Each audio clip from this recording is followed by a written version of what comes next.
Our first semi-final is starting up in the 4th qualifier for the X-Cup Summer, and we have a highlight on our hands. Woo! The Hardos against the Donuts. I mean, by now this has to be a bit of a classic, right? So now we got the Hardos playing today with a full lineup. They got Bad Benny here. Apparently there are no trains that need to be waved through. And on the side of the Donuts, as mentioned before, we have Cure playing for them today. He's playing on the account Monka S, and we got Rutsu on the account Bang. This is the first qualifier where the Donuts participate in. And this is a real highlight, because the Donuts, they already went through the first 2 games like it was nothing. They went through round 1 and round 2 like hot butter through cheese. It was incredible. And now we're looking at them going up against the team that has not lost a single tournament yet. Now, don't get me wrong, the Hardos lost a couple of maps, and it got kind of close in the last grand final where they played in. But this is the first time that the Donuts are participating in the X-Cup Summer Qualifiers. The entire system is set up so that the teams don't have to participate in all of the qualification tournaments. Will the Hardos still win? Can they still take them down and win another tournament? I mean, in the ranking, they're currently in the #1 spot. All the teams are, of course, trying through every tournament they participate in to gather more points. Those points get accumulated, and at the end of all the qualification tournaments, the top 8 in the leaderboard make it into the playoffs of the X-Cup Summer, where they will play for a prize money of 4,000 euros. And yeah, the Hardos have a really good position right now, but the Donuts are trying to change that a little bit. We have a first pick Stukov for X here in the Donuts. The Gara was banned this time, and Infernal Shrines, our first map. Likely that we're going to see Vala in one form, shape, or another. And, yep. Also, we got at this point the Junkrat ban. A little bit of a support setup here for the Donuts. Actually kind of interesting. They ban 2 supports and they pick one first. Tigers is in. The Renegade wants to pop that Odin, of course, and Blaze gets taken too. Okay, I like the opening from both sides here. Bit of a support choke. I mean, not quite a choke. We have so many supports right now in the game, you can't really choke any of those roles out any longer. Back in the day, you could still try to do that and really limit the options of the opponent's team. But these days, it's a bit more tricky. Yeah, Olshal Swiffer. There's Leo. And we got Vala. That was already a given that she would make an appearance here. So Vala is in. Lot of AoE, a lot of multi-shot damage on the Shrine. She's fantastic on this map. Leo, of course, too. And with that, we're heading into the second ban setup. Now, this is a best of 3 series. This is map #1 here in the semifinals. And let's see what the Hardos are banning. So, they're going for a ban on Uther. Yeah, no double support with Vala. If you go for that Uther main tank and then you have 2 supports to keep Vala alive, that can be a problem. And no support ban, by the way, on the side of the Donuts. Instead, they're just making sure that Nick can't come in with the Carrigan here. So there's that. And what are we getting from the blue team? Because Bad Benny still needs a tank for himself. You also need a support for them. And normally, Nick is getting the last pick for the team. And then can put in a bit of an X-Factor pick. For example, one of the things that they could do is come in and make sure that they are locking in a Maiev if they really want to be hyper-aggressive with this. So, yeah, that's something that they can do. We got Bad Benny in. And, ooh, there's our Zarya. All right, team, we're talking. We are talking Zarya with Stukov to support Vala here. And Lauber, what are we getting at the front? It's a beefy system. This is something that really, really supports good old Vala here, so that's good. But, yep, let's go. What are we getting from our girl? Did I just call Lauber a girl? I guess I did, but he's also picking Mei, so it kind of fits a little bit, so that's happening. And our last pick for Nick. What are we getting from him? Obviously, we're expecting something a bit aggressive from him. They have Malfurion. Technically, you could even play a Tracer here. We've seen a lot of melee heroes too. If you want to pop a Maiev, for example, in for even more control, that's possible, I suppose. But if you want to have a bit more outside poke and targeted pressure, then other heroes would be a little bit better here. Infernal Shrines, our first map. The last pick is the Birdie. Falstead comes in, and that sets us up, ladies and gentlemen, for the Hardos against the Donuts. Game #1, Hardos against the Donuts. On the left side, the blue team, so far undefeated. Well, they lost maps, but they won all 3 tournaments. The Hardos with Hazu on Falstead. We got Copenhagen on Blaze. Bad Benny on Nubarak. The train conductors in the house. Yasuo's playing Malfurion. And Nick is playing Tigers. The account hunts as usual. On the right side of the map, Rutsu with Zarya. We got Ixia and Stukov. Cure is playing cross-server on the account Monka S. He's playing Leoric. We got Lauber on Mei, and Skok is playing Vala. It's a little bit of a moment of truth here. We have some top teams in the European scene going up against each other. I mean, a lot of these teams have been very... like, they changed names over the last couple of, like... I don't even want to say months, because that's not quite true. But over the last 1 or 2 years, we had several iterations of these teams. I mean, the Donuts also at some point called Lauber's Fan Club and things like that, but the core of the team for a long time stayed the same. And of course now we're having them still go up against each other. I mean, it's a little bit of an iconic match that we're already looking at here, I want to say. But it should be fun, especially with the Zarya in the mix. Oftentimes we see her banned against Rutzo too, especially on Battlefield of Eternity. But they're really, really trying to make sure that Skok has a fantastic setup here when they are going into these big fights. And yeah, this is gonna be spicy, because that bot lane pressure is already very, very strong. They were able to take the first tower nearly down, so that's good for them. And they're isolating Nick, and that's about to be a kill. So here we go. First blood for the Donuts. They obliterated Team Cow Attack in the second round of the tournament, in the previous round. And now there's of course a chance to take the lead over the Hardos. But the Hardos are also a team that have now several times shown that whenever they fall behind, they are more than capable of bringing the game back and unleashing the 6.5 out of 10 combat potential that Heroes of the Storm offers. So we'll see if they can do that here today again. Because right now, they're definitely taking a bit of a beating down here. We have the side laners rotating between the top and the mid lane. And as you can tell, the Donuts, they are just sieging up.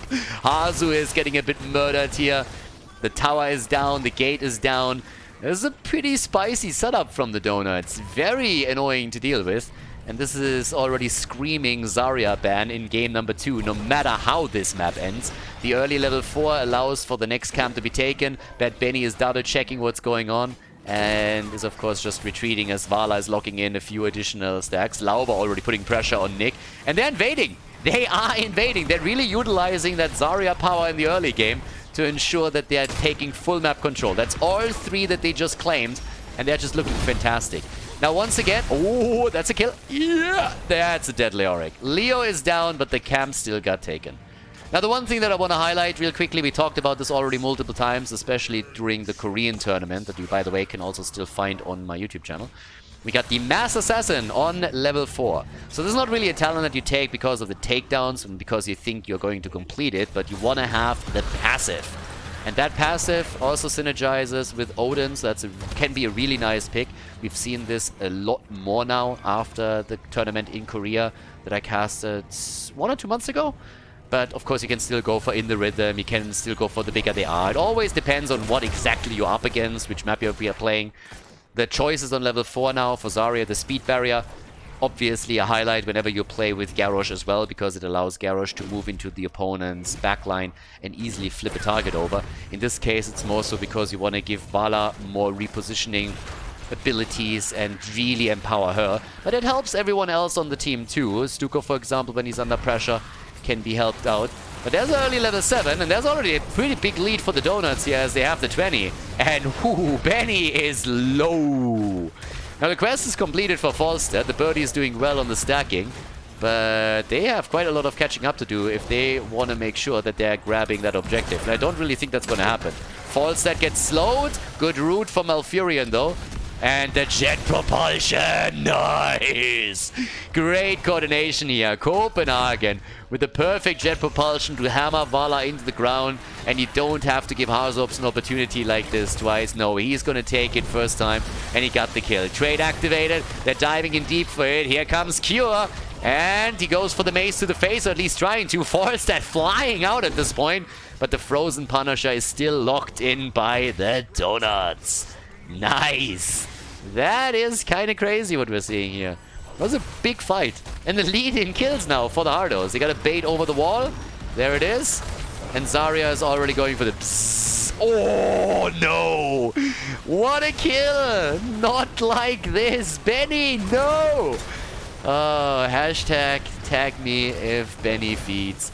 Benny goes down. Ixia with a play. Immediately following up on that jump, and that results in the entire thing taken. And you guessed it already, but yep, we're going to take another look at this one. So here you go. Benny getting ready to bait it over. Here comes the bait. Gets stunned. Gets locked down by the Punisher. And then Zarya comes in and says like, ooh, nice. A free kill. So 2 kills to 2. And here we go.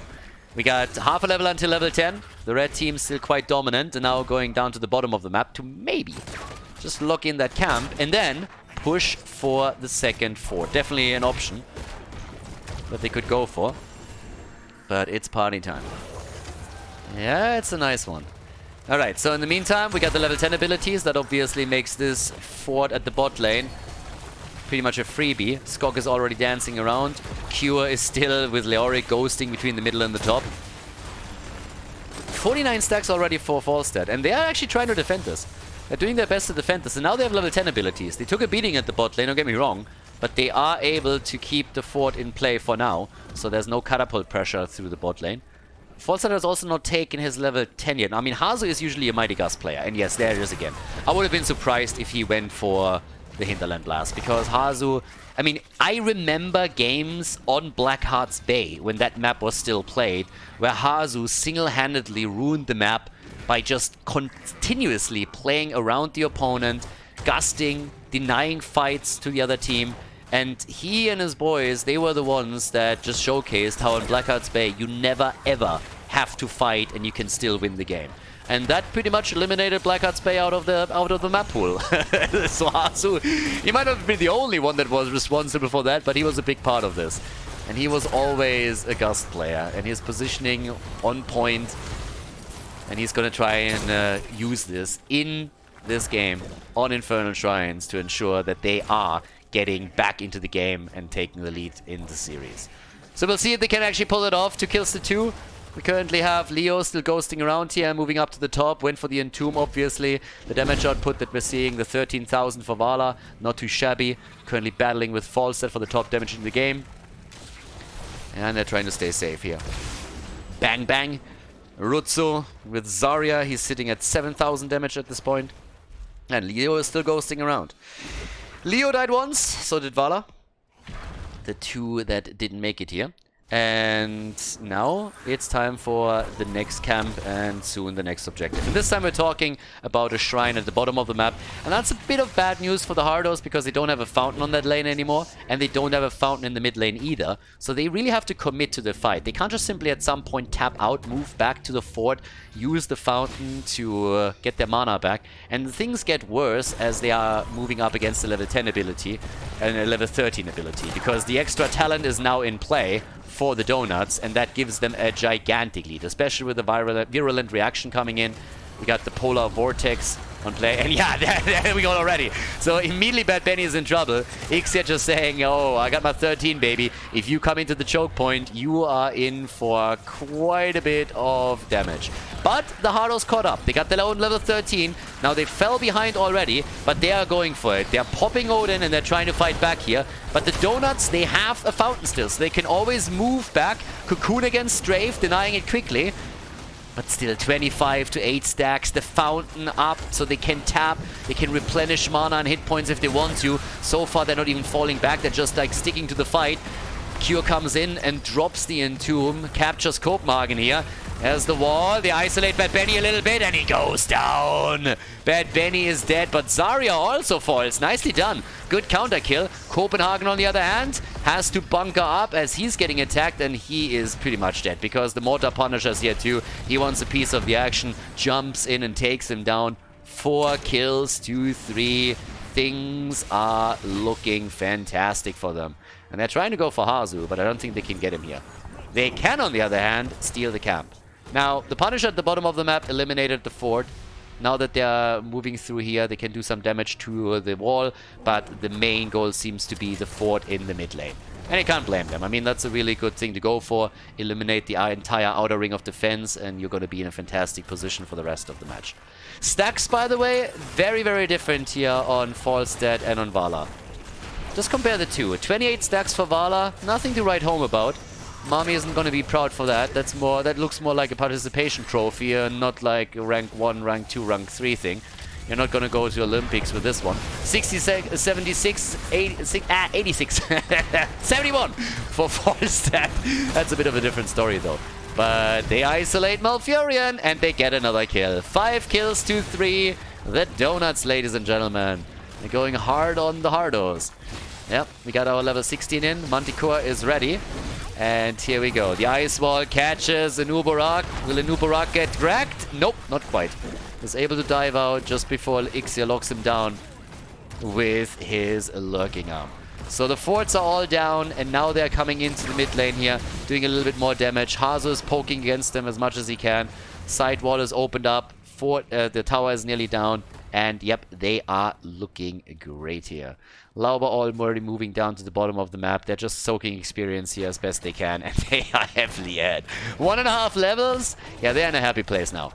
Of course, the Hardos should be able to catch up with Talons for the next objective, which spawns topside. Same problem still in play. They don't have a fort anymore. And there's a fort and a fountain for the Donuts on the top lane. That's a problem. Only a single stack for the Master Assassin. Now again, the goal is not to complete Master Assassin. You pick the Talon because of the passive, but they are gonna force Cope into bunker up, aren't they? Yeah, that's a bunker. He's already zipping around here, and no bunker for him. That's a kill. Ixia coming through with a Lurking Arm once again, and that is 6 kills to 3 now. And I gotta admit that this is changing the dynamic a lot of the X Cup.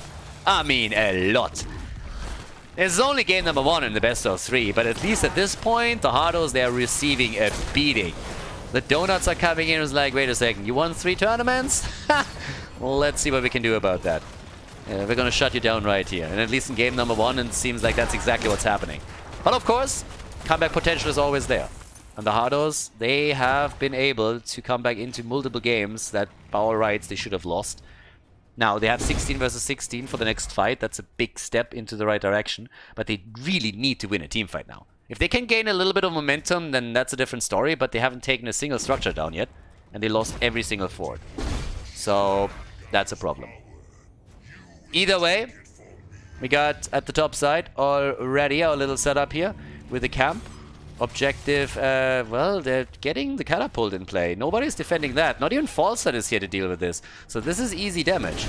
At the same time, they're trying to force the battle in the mid lane, and I like the cocoon, but here comes the rest of the team. They're isolating them with a good gust, but the pressure is just not enough. The double entomb, the bunker, and here comes the damage. They're burning the birdie down. Arzop's in trouble. They're trying to drop him, but Falstad escapes. Falstad escapes. Copenhagen, yeah, he doesn't. That's a kill. Bunker was already out and on cooldown, of course. The bottom keep, by the way, is now taking damage. It's not gonna fall. Falstad is gonna defend it. But of course, it's a 5 versus 4. And as the objective is up, the Donuts will likely lock in another Punisher. Yeah, bot lane, keep is taking a bit of damage. Falstad is pushing it back as we speak. And that's half a level to 20. It's already bad enough that it's going to be another Punisher for the red team, but on top of that, it's also level 20 that the Hardos have to deal with. That doesn't make things any easier. Falstad, by the way, with 100 stacks on level 1. Triple digits for him. Yeah, that's already kind of nice.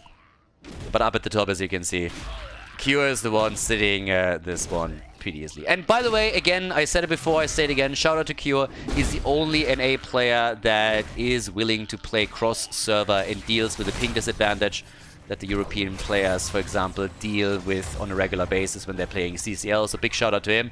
And yeah, round of applause, absolutely warranted here. Cure, awesome guy, and yeah, he's not afraid to play with some ping disadvantage cross-server as well. Okay, so fight coming up in the middle. Oh, the gust. Yeah, that's a fantastic wall from Lauber. Oh, and the follow-up denied to an extent at least by the bunker. But oh boy, the level 20 entomb that just came in against Stuko with a get the hell out of my team fight, leave my Vala alone as he goes for the big shove before the follow-up stun can come through. They are really playing this nicely and they're trying to go for Blaze again and he just gets absolutely murdered. Copenhagen, usually fantastic, but today he's getting farmed. Vala is going for Nubarak, he's gonna get wrecked, and at the same time Alfurion is also getting attacked here. Lauber with a slow, the mace to the face, that's a kill, and the beetle will go down too. Bad Benny, you can run, baby. baby. You can't hide. Eventually, you're gonna be dead. We all know it's gonna happen, and the rest of the team is trying to go for game. That's the end of the Beetle. At the same time, of course, the push for core is happening, and it will be a victory in game number 1 for the Donuts as Cure locks in another buried alive. They get the kill. Is Falstad gonna die too?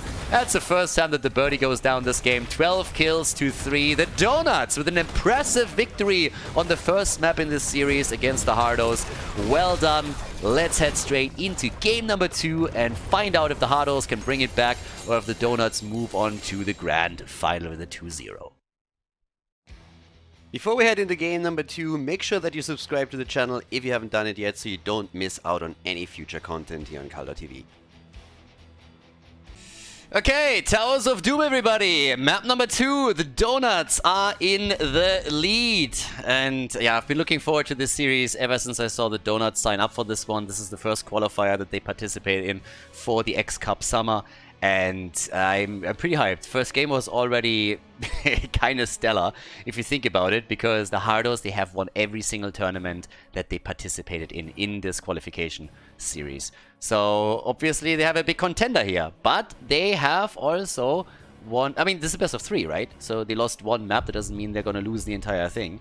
And let's find out what they can do on the second map, because it would be kind of incredible if the Donuts come in here, play in this tournament, and then win it with a 2-0 and advance straight up to the grand final. So, yeah. But spices things up quite a bit. We have really good teams playing now. I mean, we're talking about Team Wa. We're going to talk about that team a little bit later, too. It's the team with Dino and Masquerade. They call themselves Wurst and Homies.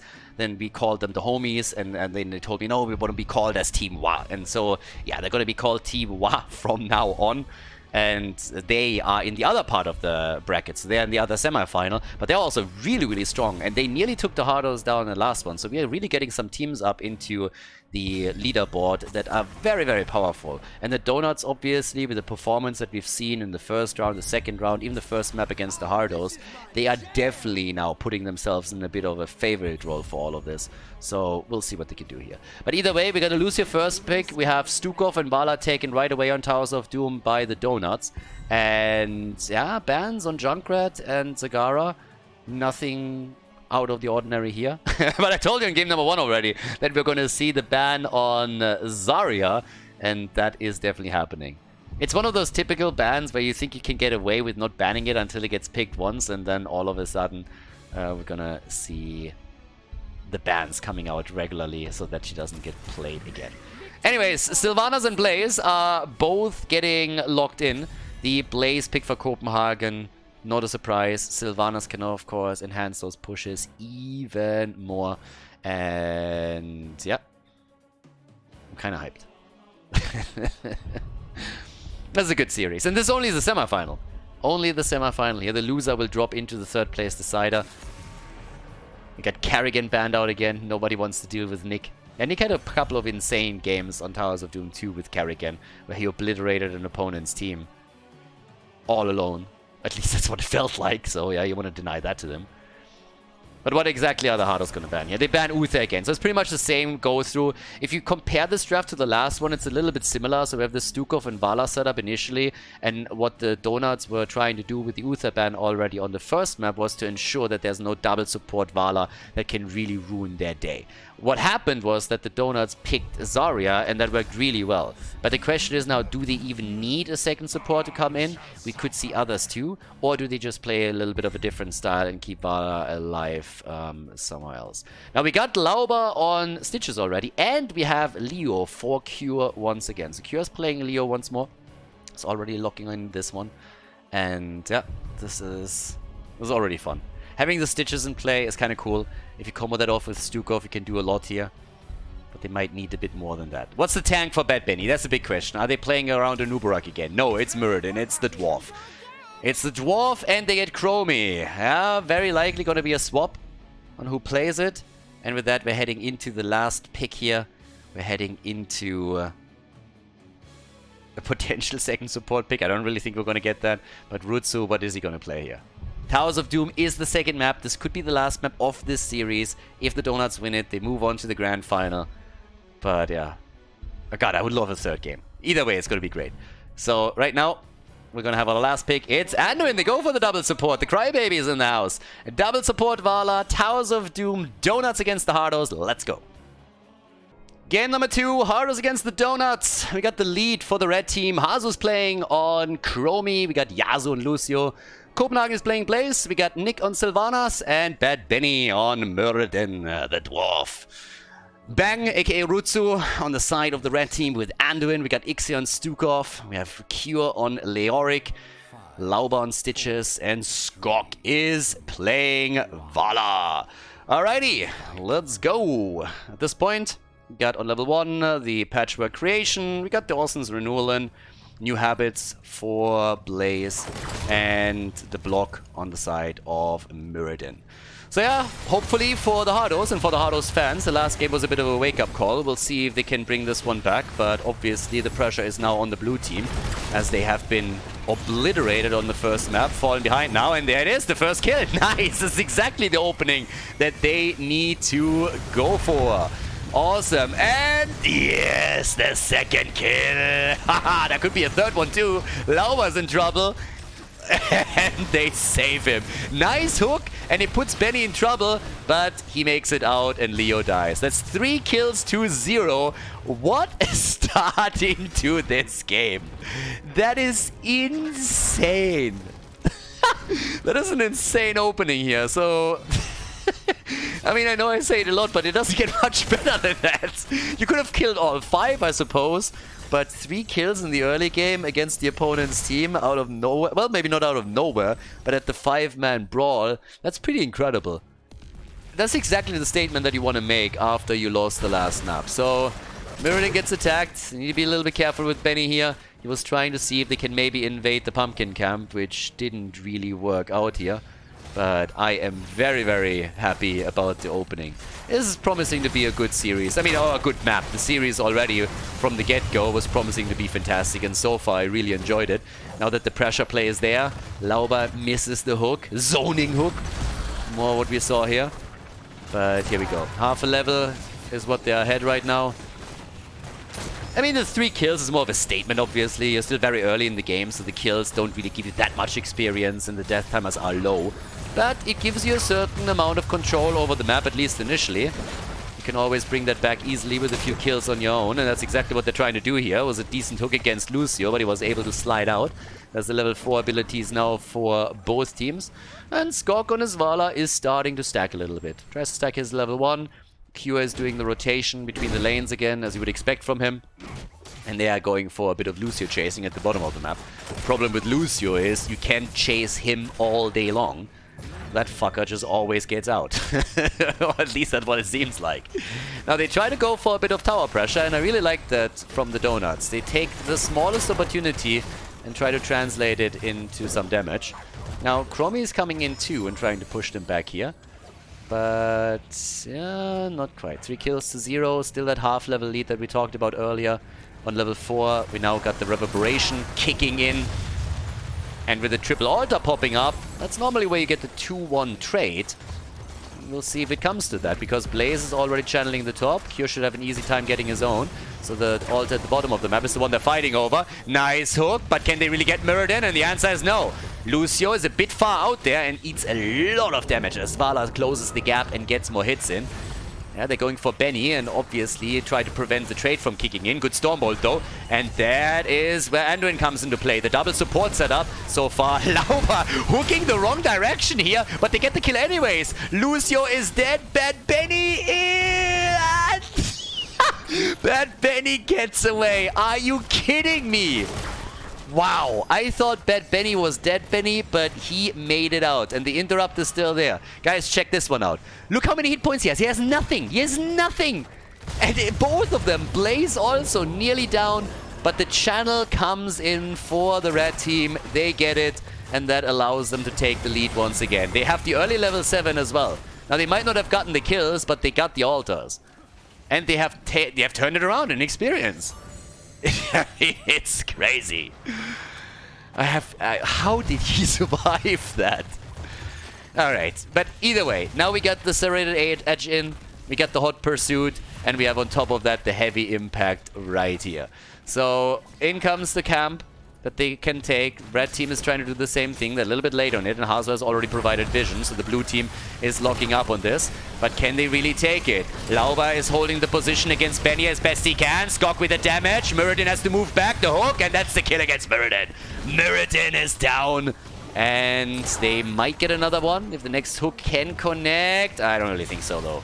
The kill against Mirrodin was already more than enough, I suppose. 2 kills to 3.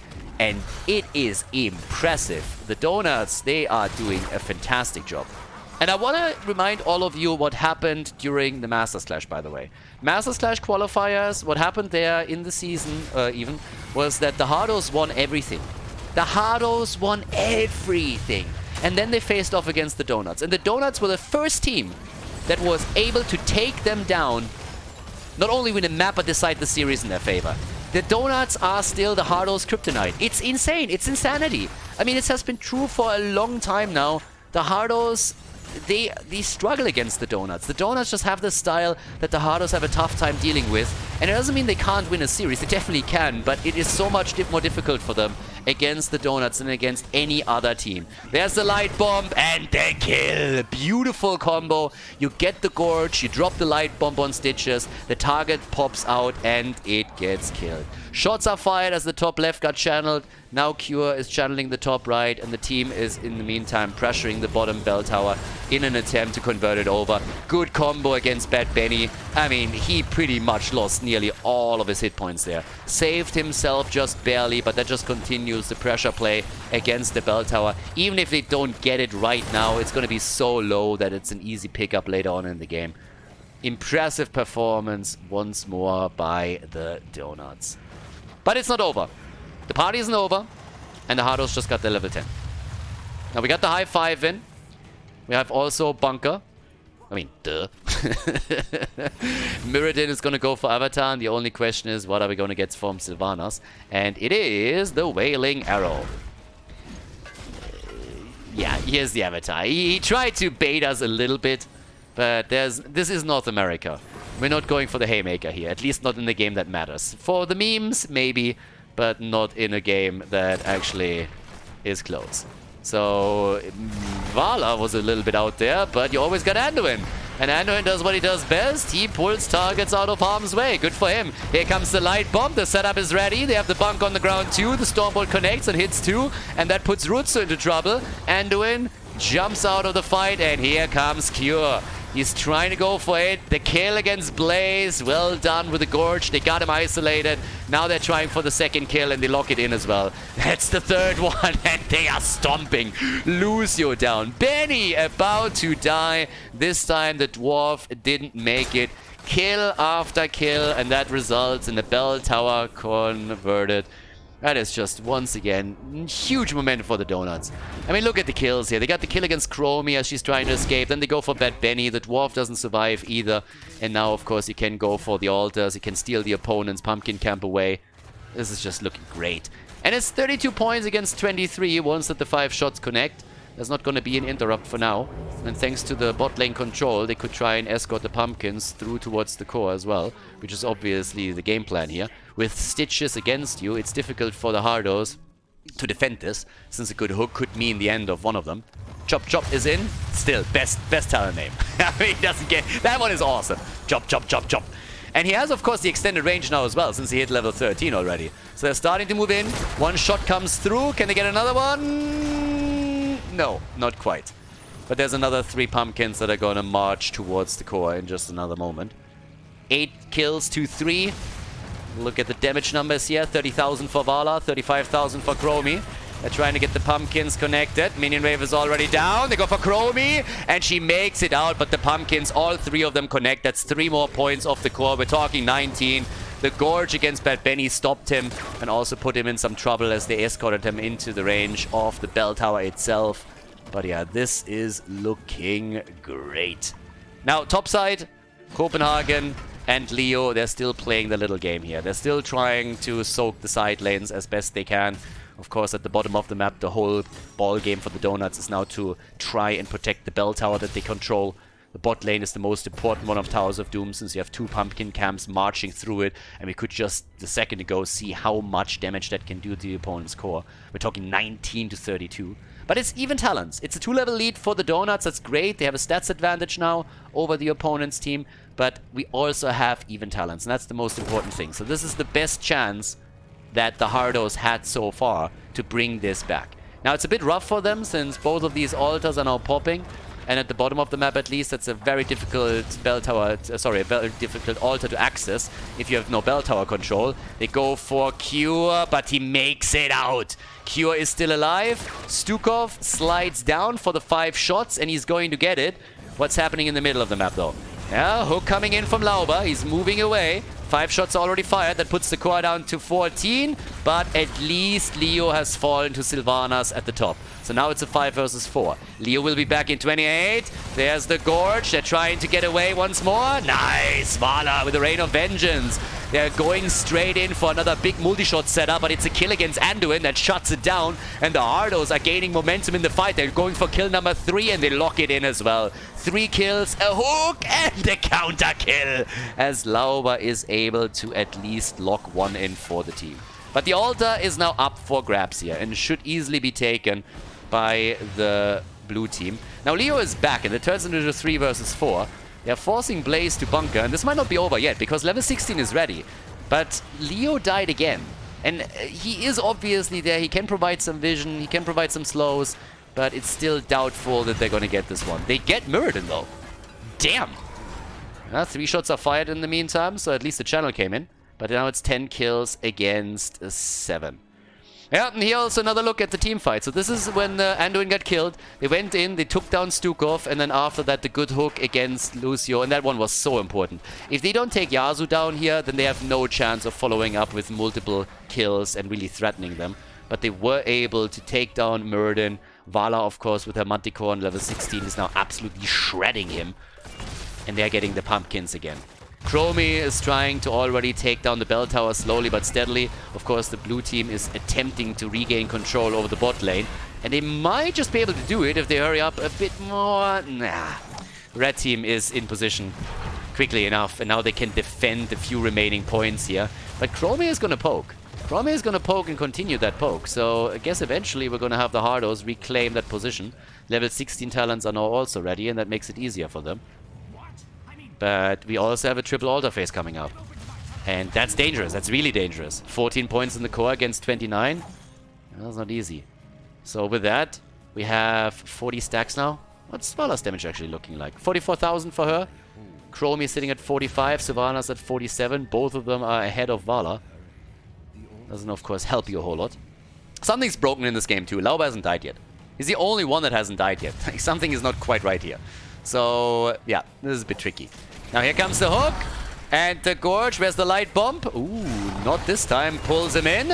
And they're getting the kill against Lucio. Light bomb, and Benny's in trouble too. Benny's in trouble. Vala, she wants the Manticore hit. She gets the hits, and they take him down. 1 down, 2 down. And they're gonna go for kill number 3. Nick is dead. And guys, this is just bad for the Hardos. 4 shots fired, but of course they return the favor. In the meantime, Leo dies. They're trying to come into the mid lane to help him out a bit and maybe take another bell tower.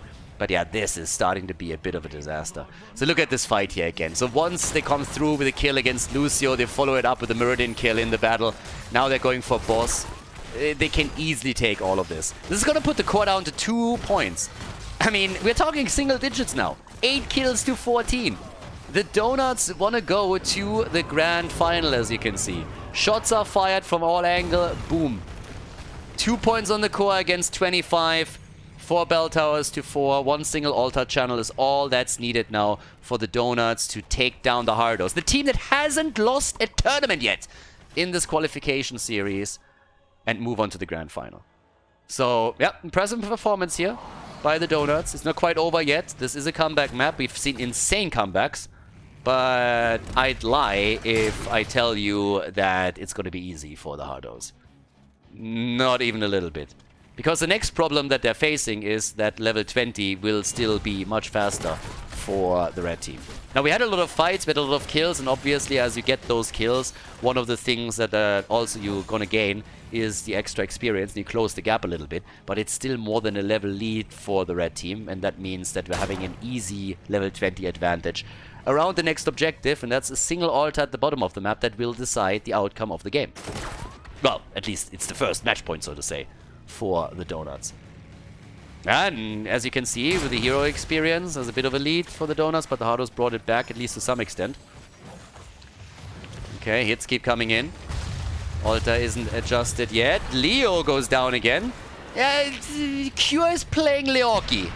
Cure is currently playing a little bit of a Leoki setup with all of this. But he's going to be back in time, I assume, 22 seconds. So the team will be able to delay this a bit. But the whole idea is to soak level 20. They're not quite there yet. 13 seconds for the altar. Can Leo connect another drain?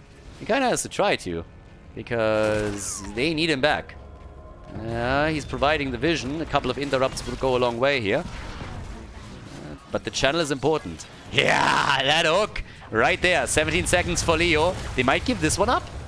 They might just give it up. The stun, but Stukov with the interrupt. Stukov with the interrupt, and there it is, the level 20. Lauma gets them all. He's playing Heroes of the Storm Pokemon. And they go for the big fight. 5 versus 5. Level 20 talents are in. Yasu is dead. The mace to the face ends his run. Vala dies too, but they drop Chromie, and now they have the rest of the team in the corner. Quite literally. Murder is trying to jump out. Get over here. Stitches comes back in. Hooks him. They lose Stukov, but Bad Benny is dead Benny. He's down 2, and that leaves Nick down here in the fight, and he doesn't stand a chance. He's going up against 3, and that is the end of him. The good news is the Hardos channeled the altar. They actually delayed it a little bit further. Now they have level 20, so they only have Blaze up on the map, and it means that the Donuts are now going for a free conversion of the bell tower at the bottom. But the Hardos locked the altar in, and now they have level 20, so they are holding on just a bit longer. It's 2 points against 21, and map control, yes, is lost, but they stay alive to fight another day. Now, can they convert the bell tower in the middle as well? That's the bigger question, because Sylvanas is still down for 25 seconds, and I suppose with them now trying to get the pumpkin camps here, it means that they will either try to push through the bot lane, or they're converting the bell tower in the middle, and then see where they can go from there. It's definitely a bit of a two-pronged attack setup that we're seeing, because there's no other choice for the Hardos than to make sure that they are defeating both of them. And this is a bit of a lights out moment. We have pumpkins moving through the bot lane, and we have a double altar spawning at the top. So this is a horrible position for the Hardos to be in. I mean, this is atrocious. Down here. Oh, what an entomb! Cure, you beast! Yeah. He's trying to chase Hazu. Hazu is supposed to deal with the pumpkins. The shots are in, ladies and gentlemen, and that is a game. The Donuts take down the Hardos. The first loss for the Hardos in the qualification series for the X Cup Summer, as the Donuts move on to the grand final.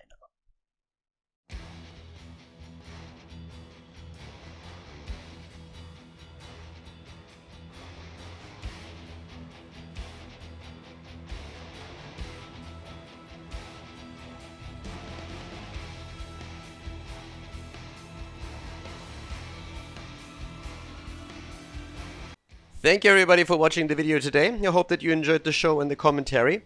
And keep in mind that the spoiler protection that is going to run for the rest of the video is made possible by all the support on patreon.com.